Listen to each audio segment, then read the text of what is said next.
you make it. You can't pour from an empty cup, so fill yours first. And if you don't love yourself, how can you love others?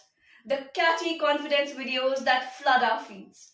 They sound so motivating, don't they? But what they really teach us is that confidence is a mask we wear, a performance we put on to navigate this chaotic world. Now, don't get me wrong, there is value in self-love and self-acceptance.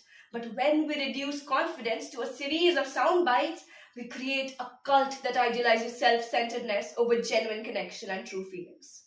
We've been conditioned to believe that confidence is the ultimate goal, a shiny trophy we can all attain.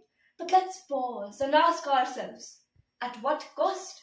The relentless pursuit of confidence often leads us to prioritize our appearances and achievements over our mental health and well-being.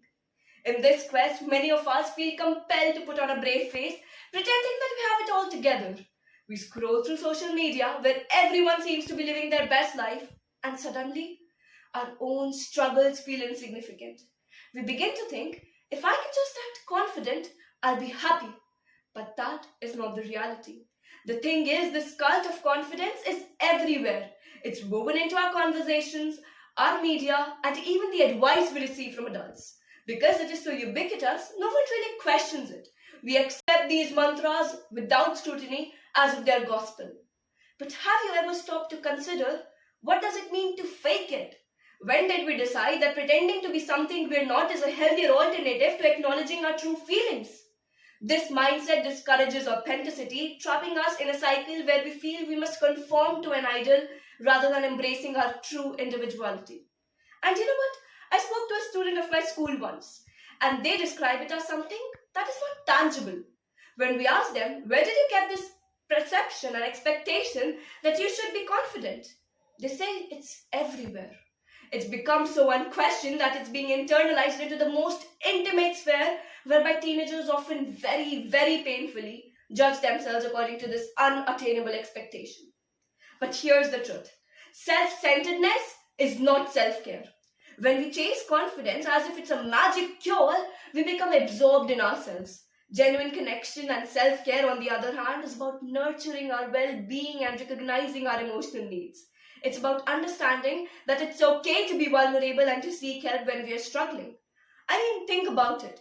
When we're too focused on projecting confidence, we often neglect our connections with others. We miss out on the beauty of sharing our true selves, the messy, imperfect parts of our lives that make us relatable. Instead of cultivating empathy and understanding, we often create barriers that isolate us. The cult of confidence impacts our mental health in many different ways. Research indicates that the pressure to conform to a confident ideal can lead to anxiety, depression, and feelings of inadequacy. When we measure our self-worth against this inflated standard, we set ourselves up for failure. Many teens grapple with the internal conflict between wanting to be confident and feeling overwhelmed by self-doubt.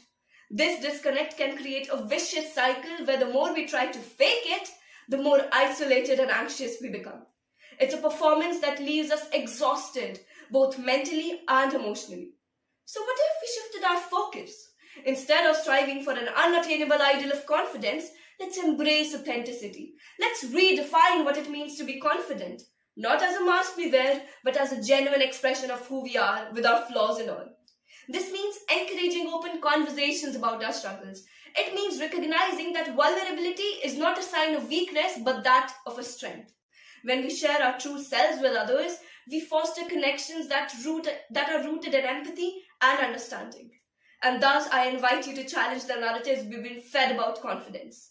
Let's break free from the cult of self-centeredness and build a community that values authenticity, connection, and true self-care. Let's support one another in our journeys, embracing the beauty of imperfection and the strength that comes from being real.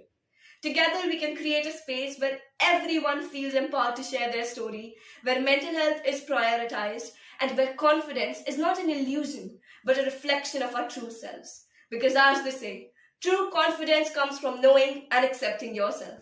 Thank you.